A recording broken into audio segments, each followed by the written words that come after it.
বন্ধুরা, ভোলে বাবা পার করেগা ধারাবাহিকের আজকের পর্বে দেখানো হয়েছে ঝিলের কথা শুনে মেনকা হাসতে থাকে। তখনই মিলি বলে, হাসতে দেখো, আমাদের বাড়ির প্রত্যেকটা ব্যাপারে ওনার থাকা চাই।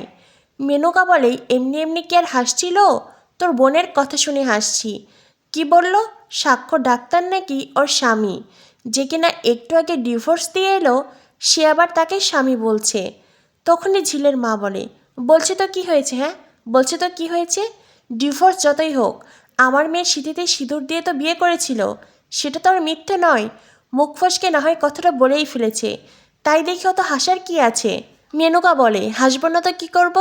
ডিভোর্স হয়েছে, এখনও ঝিলের সিঁথিতেই সিঁদুর দেখা যাচ্ছে। তবে কি তোর মেয়েটা এখন তার ভেঙে যাওয়া সম্পর্ককেই বুকে আঁকড়ে থাকবে নাকি রে?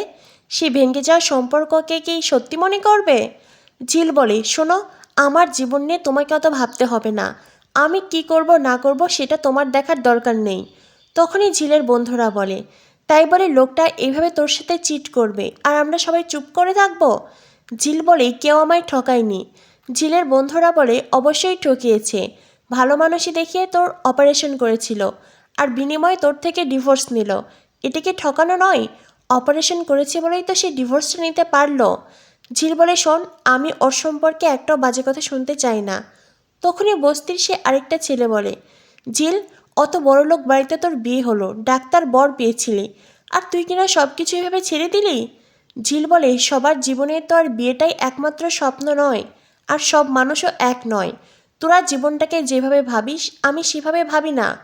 এই বলে ঝিল তার বন্ধুদের কথা শোনায়। ঝিলের বন্ধুরা বলে, দেখ ঝিল, তুই আমাদের যতই রেগে রেগে কথা শোনাস না কেন, সাক্ষ্য ডাক্তার তোকে ছেড়েছে, এটা তো সত্যি, এটা তো আর মিথ্যে হয়ে যাবে না। ঝিল বলে, না, উনি আমায় ছাড়েননি। তখন মেনকা আবারও হেসে ওঠে। মেনকা বলে, সাক্ষ্য ডাক্তার নাকি ওকে ছাড়েনি। ছাড়েনি তো ডিভোর্সটা কেন হলো রে? ওই বাড়ির লোকজন তোকে মেনে নেয়নি সেই জন্য? আর মেনে বা নেবেই কী করে? বস্তির মেয়ে, লেখাপড়া জানিস না, এমন ঘরের মেয়ে কি ওই বড়লোক বাড়ির বউ হতে পারে? তবুও ভেবেছিলাম তুই হয়তো নিজের সব কিছু দিয়ে ওই ছেলেকে ধরে রাখতে চেষ্টা করবি, কিন্তু তুই তো সেটাও পারলি না। তখনই মিনু বলে, চুপ কর মেনকা, তোর মুখে কোনো কিছু আটকায় না, তাই না? সবাইকে তুই নিজের মতো করে ভাবিস। আমার বরের সাথে তো খুবই ফুর্তি করতি, এখন তো আমার বর নেই, অনেক দূরে গেছে কাজে, বছরে 6 মাসে 9 মাসে আসবে। আর তোর তো সব সময়ের জন্য একজন লোক প্রয়োজন, যা না, নিজের জন্য সেই লোককে খুঁজে বার কর। তখনই মেনকা বলে, মিনু। মিনু বলে, একদম ঠিক বলেছি, তুই আমার মেয়েকে অপমান করবি আর আমি তোকে ছেড়ে কথা বলবো? তখন থেকে আমার মেয়েকে এমন অপমান কেন করছিস? হ্যাঁ, ও তোর কোন পাকা ধানে মই দিয়েছে? কি ক্ষতি করেছে তোর? এক্ষুনি এখান থেকে চলে যা। মিলি বলে, তাই না তাই, দেখো আমাদের বাড়ির চৌকাঠ অবধি চলে এসেছে। না মানে বাড়ির পাশে থাকে বলে, সব কথা কানে যায় বলে, প্রত্যেকটা বিষয়ে ওনার আশা চাই। মেনকা তখন মুখ বেঁকিয়ে ওখান থেকে চলে যায়। এরপরে ঝিলের বন্ধুরা বলে, আমরা জানি কাকিমা, ঝিল কেন কথাটা বলেছে, সেই কারণটা আমরা জানি। ঝিল বলে, কি জানিস বল? ঝিলের বন্ধুরা বলে, সবার সামনে সেটা বলতে চাই না। এরপরে গ্রামবাসীদের ওখান থেকে তাড়িয়ে দেয় ঝিলের বন্ধুরা। ঝিলের ছেলে বন্ধুটি বলে, শোন ঝিল, তোর যখন যে কোনো প্রয়োজনে আমাদের ডাকবি, প্রয়োজন পড়লে ওই সাক্ষ্য ডাক্তারকে আমরা দেখে নেব। ঝিল বলে, একদম নয়, দোহাই লাগে, আমার জীবন নিয়ে তোরা নাক গলাবি না। তোদের কারোর জীবন নিয়ে কি আমি মাথা ঘামাই? তোরা যতটুকু বলিস ততটুকুই শুনি, তারপরে মন্তব্য করি, আগ বাড়িয়ে কখনো যাই? কিন্তু দেখ, তোরা উপযাচক হয়ে আমাকে জ্ঞান দিতে এসেছিস, তোদের কোনো সাহায্যের প্রয়োজন নেই, হাত জোর করে বলছি। আর হ্যাঁ, তোদের কারণে যদি সাক্ষ্য ডাক্তারের কোনো ক্ষতি হয় তো আমি তোদের ছেড়ে কথা বলবো না, তখন তোরা আমার আসল রূপ দেখতে পাবি। আর হ্যাঁ, তোরা কি যেন বলতে চাইছিলি সেটা বল। এরপরে ঝিলের বন্ধুরা মিনুকে বলে, জানো তো কাকিমা, ঝিল সাক্ষ্য ডাক্তারকে ভালোবেসে ফেলেছে, খুব ভালোবেসে ফেলেছে, আর সেটাও কাউকে বলতেও পারছে না, তাই এতটা কষ্ট পাচ্ছে। ঝিল তখন চিৎকার করে ওঠে। ঝিল চিৎকার করে বলে, না, আমি কাউকে ভালোবাসি না, কাউকে ভালোবাসি না আমি, তোরা এখন এখান থেকে চলে যা, চলে যা এখান থেকে। তখনই ঝিলের আরেকজন বন্ধু বলে, তুই এত রেগে যাচ্ছিস কেন রে? আচ্ছা ঝিল, আমাদের গানের দলটা কি আর থাকবে? তুই কি আবারও আগের মতন গান গাইতে পারবি? ঝিল বলে, শোন, যার সাথে তোরা গান গাইতে চাইছিস আগে তাকে সম্মান করতে শিখ। তখনই ঝিলের ছেলে বন্ধু বলে, শোন ঝিল, এটা তোদের পারিবারিক ব্যাপার, তোর নিজের জীবনের ব্যাপার, তাই আমরা আর আগ বাড়িয়ে আসবো না। তবে হ্যাঁ, কোনো প্রয়োজন পড়লে আমাদের ডাকিস, আমরা তোর পাশে আছি। এই বলে ঝিলের বন্ধুরা ওখান থেকে চলে যায়। আর ঝিল হু হু করে কাঁদতে থাকে। মিনু বলে, কি হয়েছে রে মা, কাঁদছিস কেন এভাবে, বল না কি হয়েছে। মিলি বলে, তুমি বুঝতে পারছো না মা। মিনু বলে, সবই বুঝতে পারছি মা, খুব কষ্ট হচ্ছে তাই না।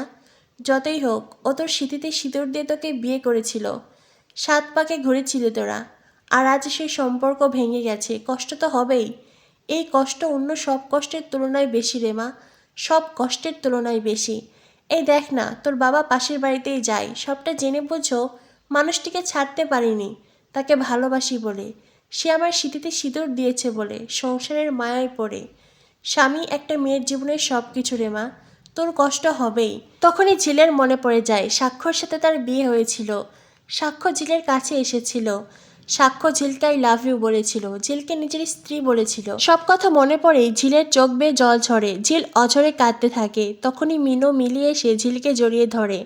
এদিকে দেখানো হয় সাক্ষ্যর মা চৈতিকে বলে, তো তুমি সাক্ষ্যর সাথে আজ কোর্টে গেলে না কেন। চৈতি বলে, কি যে বলেন আন্টি, এভাবে কি আর আমি যেতে পারি। যতই হোক, সাক্ষ্য তার আমাকে যেতে বলেনি, ও না বললে আমি কি করে যাব। সাক্ষ্যর মা তখন চৈতিকে বলে, শোনো চৈতি, তুমি শুধুমাত্র সাক্ষ্যর বন্ধু তা তো নয়, দুদিন পরেই তুমি আর বউ হবে, সাক্ষ্যর জীবনের সাথে তোমার জীবন জুড়ে যাবে। তাই সবসময় এমন ধরো ছাড়াছাড়ো করলে তো হবে না, নিজের অধিকার নিজেকে বুঝে নিতে হবে। চৈতি বলে, তোমরা আমাকে পছন্দ করেছো সাক্ষ্যর বউ হিসেবে, সাক্ষ্য আমাকে বিয়ে করতে রাজি হয়েছে, কিন্তু এটা তো আমার প্রথম বিয়ে, আমার তো আর দ্বিতীয় বিয়ে নয়, আগে তো আমার ডিভোর্সও হয়নি। তো আমি এমন কাউকে নিজের স্বামী হিসেবে সবসময় চেয়েছি, যার আমি প্রথম বউ হব, যে কিনা আমায় ভালোবাসবে, সম্মান করবে। কিন্তু কি বলতো, যতবারই সাক্ষ্যর সামনে যাই আর ঝিল সাক্ষ্যর সামনে থাকে, ততবারই সাক্ষ্য আমাকে এমনভাবে অপমান করে, এমনভাবে আমার সাথে কথা বলে, যেন ওর সাথে আমার কোনো সম্পর্কই নেই। ও ঝিলকে এটাই প্রমাণ করতে চায়, আর তখন সে মরিয়া হয়ে ওঠে। তখনই সাক্ষ্যর মা বলে, আমি তো মা, আমি বুঝতে পারি ওই মেয়েটার প্রতি সাক্ষ্যর মন পড়েছিল, কিন্তু যা হয়েছে ভালোই হয়েছে, সঠিক সময়ে ডিভোর্স হয়েছে, এটাই ভালো কথা। তখনই বাড়িতে সাক্ষ্য আসে। সাক্ষ্য ওপরে যেতে চায়, সাক্ষ্যর ঠাম্মি বলে, দাদুভাই কোথায় যাচ্ছ। সাক্ষ্য বলে, আমি বেশ ক্লান্ত, তাই ওপরে ফ্রেশ হতে যাচ্ছি। সাক্ষ্যর মেজমা বলে, চৈতি এখানে আছে, আমরা সবাই আছি, বসো না এখানে, 1 কাপ চা খেয়ে যাও। সাক্ষ্য বলে, আমি সত্যিই ভীষণ ক্লান্ত, এখন আমাকে ফ্রেশ হতে হবে। চৈতি বলে, তবে কি আমি বাড়ি চলে যাব। সাক্ষ্য বলে, চৈতি তুই তো আমাকে জানিয়ে এখানে আসিসনি, তুই নিজে থেকে এসেছিস, তাই তুই যাবি কি থাকবি সেটা তোর সিদ্ধান্ত। চৈতি বলে, তুই আমার সাথে এভাবে কেন কথা বলছিস, হ্যাঁ, এতটা ফর্মালিটি কেন করছিস। সাক্ষ্য, ভুলে যাস না আমি তোর বন্ধু। সাক্ষ্য বলে, আমি তো জানি তুই আমার ফ্রেন্ড, আর সেজন্যই আমি এমনিতেই তোকে কথাটা বলেছি, অত কিছু ভেবেচিন্তে বলিনি। সত্যি আমি টায়ার্ড, আমি আমার রুমে যাচ্ছি। তখনই মেজমা বলে, কাল চৈতির মা বাবা এ বাড়িতে আসবেন। সাক্ষ্য বলে, কাল এ বাড়িতে আসবেন কেন। মেজমা বলেন, এটা তো না বোঝার কিছু নেই, তোমাদের বিয়ের ব্যাপারে কথা বলতে। সাক্ষ্য বলে, তোমাদের দেখছি একটু বেশিই তাড়া। সাক্ষ্যর মা বলে, তারা তো আগেও ছিল, যখন তুমি বিদেশ ছিলে, তারপরে দেশে এলে এত বড় একটা ঘটনা ঘটলো, আর এখন যখন সব কাটছাট হয়েই গেছে, তো আমরা আর অপেক্ষা করতে চাই না, যত তাড়াতাড়ি সম্ভব তোমাকে বিয়ে দিতে চাই। তখনই মেজমা বলে, আচ্ছা, ঝিল তোমাকে কিছু বলেনি। সাক্ষ্য বলে, কী ব্যাপারে। মেজমা বলেন, না মানে ঝিল তো আমাদের কাছ থেকে কোনো টাকা পয়সাই নেয়নি। সাক্ষ্য বলে, তোমাদের কি মনে হয় ঝিল আমাকে টাকার কথা বলবে। চৈতি বলে, না বলার কি আছে, ডিভোর্স যখন হয়েছে তার মানে বিয়েটাও সত্যি, তার মানে ঝিলের তোর প্রতি অধিকার ছিল, সেই অধিকার থেকে ও টাকা চাইতে পারতো নিজের অধিকারে। সাক্ষ্য বলে, সবাইকে টাকা দিয়ে কেনা যায় না। তো বন্ধুরা, একদিকে সাক্ষ্য আর ঝিলের ডিভোর্স হলো, অন্যদিকে সাক্ষ্য আর চৈতির বিয়ের তোড়জোড় শুরু হয়েছে। মান অভিমানেই সম্পর্ক ছিন্ন করে দুজনেই কষ্ট পাচ্ছে। সাক্ষ্য কি কখনো আসল সত্যি জানতে পারবে। সে জানতে পারবে চৈতির কথায় ঝিল মিথ্যে কথা বলেছে, ঝিলের আসলে কোনো বয়ফ্রেন্ড নেই, বরং চৈতি আর সাক্ষ্যর পরিবারের লোকদের কথায় ঝিল সাক্ষ্যকে ডিভোর্স দিতেই মিথ্যেটা বলেছিল। এই সত্যিটা জানার পরেই সাক্ষ্য কি ঝিলকেই বিয়ে করবে, নাকি চৈতি সাক্ষ্যর বিয়ে হবে। কি হতে চলেছে ভোলে বাবা পার করেগা ধারাবাহিকে।